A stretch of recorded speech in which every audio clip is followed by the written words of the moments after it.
Hello students, मैं संतोष कुमार गुप्ता आपका बहुत बहुत स्वागत करता हूं। आज मैं आपके लिए एक नया वीडियो लेके आया हूं, ई गवर्नेंस। तो आज के वीडियो में हम लोग डिस्कशन करने वाले हैं कि ई गवर्नेंस क्या होता है और इससे रिलेटेड जो और भी जानकारियां हैं वो मैं आपके बीच शेयर करने वाला हूं।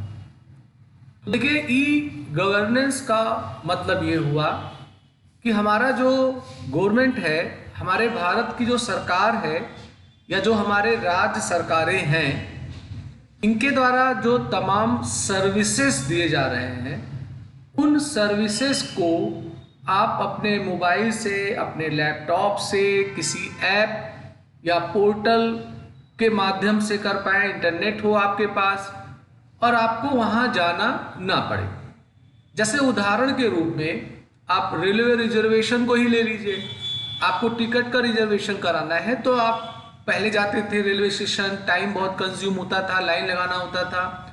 पर अब हमें भारत सरकार का जो रेलवे उपक्रम है उसका एक ऑफिशियल साइट है, हम उस पर अपना रिजर्वेशन आसानी से करा लेते हैं।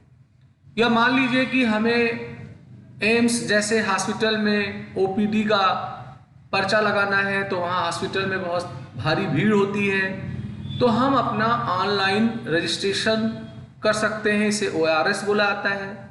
पासपोर्ट अप्लाई कर सकते हैं, DL के लिए अप्लाई कर सकते हैं।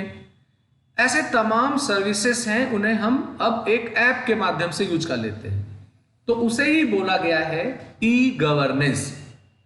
तो देखिए, जो ई गवर्नेंस है, E governance expands to electronic governance is the integration of information and communication technology in all the process with the aim of enhancing government ability to address the needs of the general public. The basic purpose of e-governance is to simplify processes for all, that is government, citizens, businesses, etc. At national, state and local level. तो E governance का मतलब यही होता है electronic governance, यानी ये जो है इसमें हम लोग इंफॉर्मेशन एंड कम्युनिकेशन टेक्नोलॉजी माने ICT के माध्यम से जितने भी क्रियाएं होते हैं उन्हें हम अच्छे तरीके से कर पाए। और ये जो सर्विसेज हैं ये नेशनल लेवल के हो सकते हैं, राज्य स्तर पे हो सकते हैं या लोकल लेवल पे हो सकते हैं। इसके बेनिफिट्स क्या हैं? रिड्यूस्ड करप्शन, इससे करप्शन यानी भ्रष्टाचार को कम किया जाए। आज आपको DL बनाना है, आप किसी साइबर कैफे पे या खुद अपने लैपटॉप पे उसका जो ऑफिशियल वेबसाइट है, आप DL के लिए डॉक्यूमेंट सबमिट करिए, फॉर्म भरिए, आपको एक अपॉइंटमेंट डेट मिल जाता है, आप उस पर्टिकुलर डेट टाइम को जाइए और अपना प्रोसेस करा लीजिए। पहले इनके रिलेटेड बहुत सारे करप्शन होते थे, तो वो करप्शन ना हो इस वास्ते इसका प्रयोग किया गया है। रेलवे रिजर्वेशन कराना है तो वहाँ जाने पे बहुत सारे दलाल मिलते थे, हमें ऐसा कुछ नहीं करना है, हम अपने सिस्टम पे बैठ के अपना रिजर्वेशन करा लेते हैं। हाई ट्रांसपेरेंसी माने पारदर्शिता हो, इंक्रीज्ड कन्वीनियंस माने सुविधाजनक ज़्यादा हो, GDP का ग्रोथ हो, डायरेक्ट पार्टिसिपेशन ऑफ कॉन्स्टिट्यूशंस माने आप डायरेक्ट इसमें इन्वॉल्व हो, reduction in overall cost, expand reach of government. Through E governance the government plans to raise the coverage and quality of information and services provided to the general public, यानी जो समान आदमी है, public है, उसे जो वो सुविधाएं प्रदान कर रहा है उसकी गुणवत्ता अच्छी हो, उसे ज़्यादा से ज़्यादा कवर किया जा सके, इस वास्ते ई गवर्नेंस का प्रयोग किया जाता है। ई गवर्नेंस का जो बेनिफिट है, it helps in making the communication faster, माने इससे हमारा कम्युनिकेशन बहुत तेज होगा।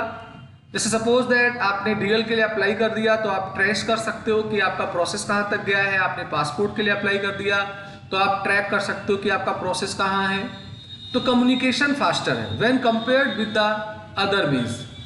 There is a greater boost offered to the transparency, माने पारदर्शिता इसमें ज़्यादा बेहतर है।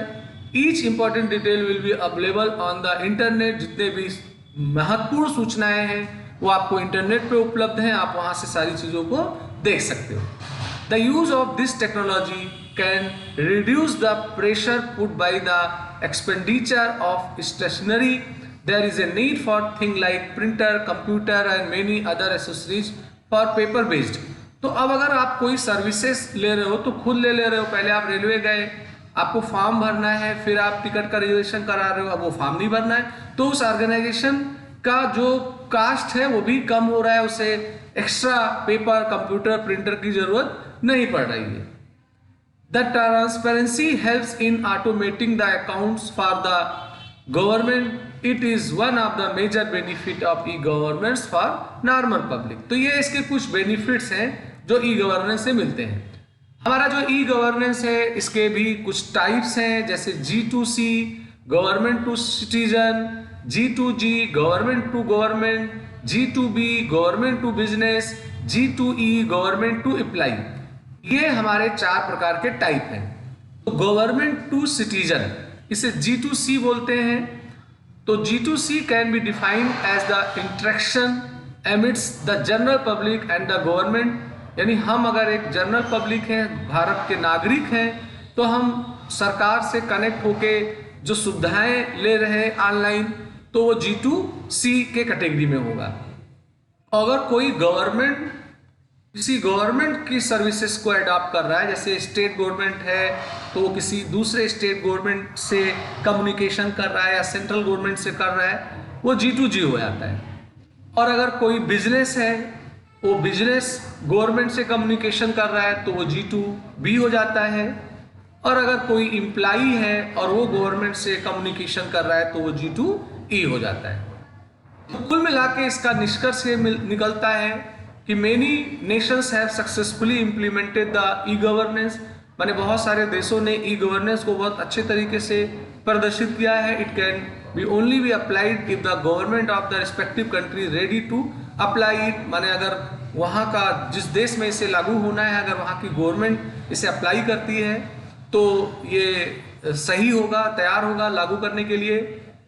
This strategy plays an important role that not only boosts the functionality of the government but also makes their processes simpler।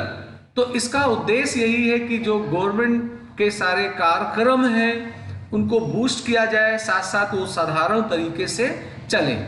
Quality maintain करने के लिए भी इसका प्रयोग किया जाता है।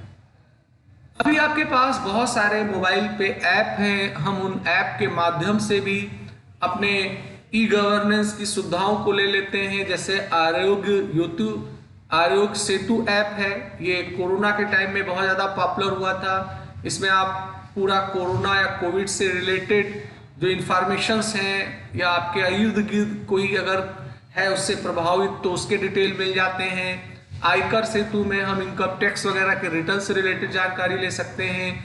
भीम ऐप जो है ये UPI माने ट्रांजेक्शन वगैरह करने के लिए होता है। डिजी लॉकर एक ऐप है, इसमें हमें 2 GB का एक वर्चुअल स्पेस मिल जाता है, हम अपने इंपॉर्टेंट डॉक्यूमेंट्स वगैरह यहाँ रख सकते हैं। ई पाठशाला हो गया, GST रेट फाइंडर हो गया, इंडियन पुलिस हो गया, आधार हो गया, ऐसे बहुत सारे। उमंग एक ऐप है। ये सारे जो ऐप हैं ये उस वास्ते हैं कि आप भारत की जो सर्विसेज हैं उन्हें आप बेहतर तरीके से यूज कर पाएँ। साथ साथ ऐसे रेलवे रिजर्वेशन है, पासपोर्ट अप्लाई करना हुआ, online registration system ORS medical के OPD के लिए, तो ये जी चीजें हैं ये हमारे ई गवर्नेंस के अंतर्गत आती हैं। तो मैं उम्मीद करता हूं आज का वीडियो आपको पसंद आया होगा। अगर पसंद आया तो लाइक करिए, शेयर करिए, सब्सक्राइब बटन पर क्लिक करके बेल आइकन को जरूर लिया करिए, जिससे मैं कोई नया वीडियो बनाऊं तो उसका अलर्ट आपको तुरंत मिल जाया करे। तो आज का वीडियो मैं यही समाप्त कर रहा हूं। मैं उम्मीद करता हूं कि आपको मेरा वीडियो पसंद आया होगा। आपका दिन शुभ हो।